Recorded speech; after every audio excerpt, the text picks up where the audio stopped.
Hi guys, I just wanted to let you know that I've just pushed Pac-Man Demo to FXGL Games repository.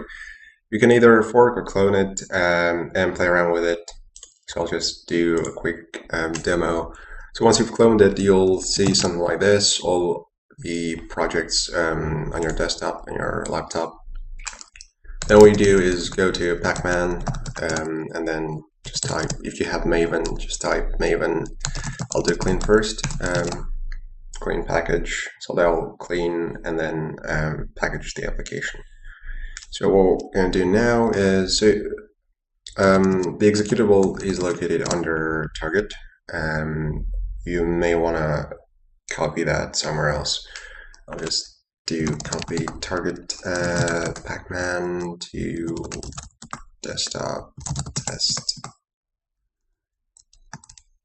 Yeah, that'll do. Go to desktop. No.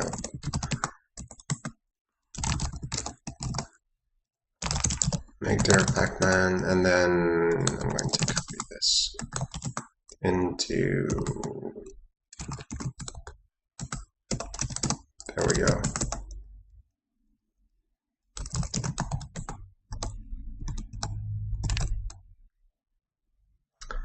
Right. So yeah, you can run jar applications by just typing jar -jar and then name of the application, which is Pac-Man interface.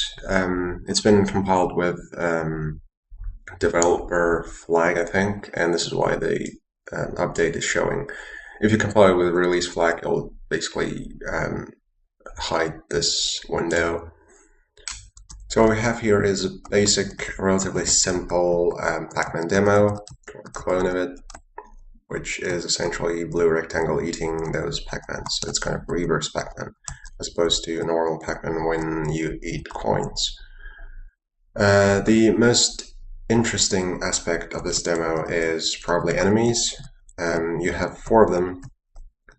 Initially, well, they all have different behaviors. So one, which is that one, top left,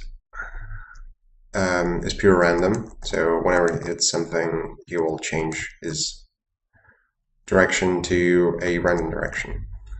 Then we have number 2, which is like reverse mirroring your actions. So if you're moving left, then he'll move right.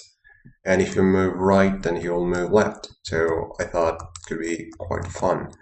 Actually lets you think for a few seconds when you encounter him, because it seems almost like he's unpredictable, but he's just reverse mirroring your actions.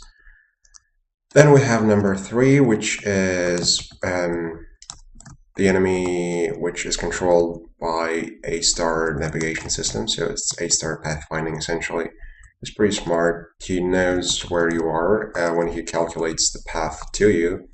However, to make it sort of fairer to the player, he only calculates the position when he reaches his destination. So at the start, you will know where you are and it'll go straight to you. Once he reaches the destination, he will recalculate the path.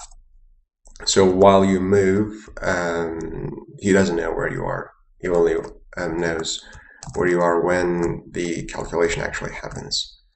So this allows you to sort of move around from where you were and try to move as far away as possible. Then you have your 4th player, or 4th enemy, which is a combination of the 2. So you have, most of the time, he uses A-star, so he's kind of similar to the 3rd enemy. As you can see, I have I'm being followed by 2 enemies constantly, pretty much.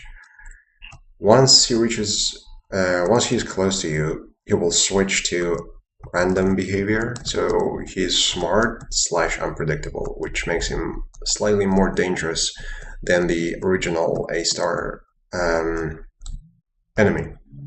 Because with A-star, you kind of know where he's going to go. And with random, it's random, so you can't really predict where he's going to go. And so when the four enemies combine, it makes it a rather interesting play, actually. So you can play around with this too. So you can change the enemy behavior, maybe every certain amount of time, because currently only the color changes to confuse the player even more. So when they start, you have all enemies have red color, and then after a certain amount of time, they change colors. Just to make it easier, I added the teleport button. When you press F, you teleport away to a random location. Since it's random, you can actually be teleported straight towards the enemy and be actually on the same block, so you can die instantly, so to speak. Apart from that, there are certain things that still need to be added, so like power-ups or various things that are present in the actual Pac-Man game. So perhaps the UI can be changed, because at the moment it looks rather plain. So just play around with it. The code is, well, it's in the repository, so just click on the Pac-Man source. And, well, you'll see this pretty much. AI is where the actual AI happens, so the fourth player, which is the combination of the two, because as you can see, the control is the one that is defined by FXGL, so you can add controls to enemies in order to specify behavior, but I recently integrated GDX AI, which allows you to specify behavior trees, which are slightly different, but still you can achieve same result. They're probably more elegant solution than just control. Then we have collision between player and coin, player and enemy, so nothing to see there.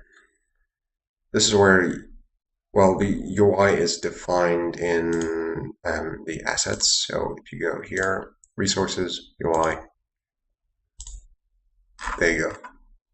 This is how you define, or this is how the UI is currently defined.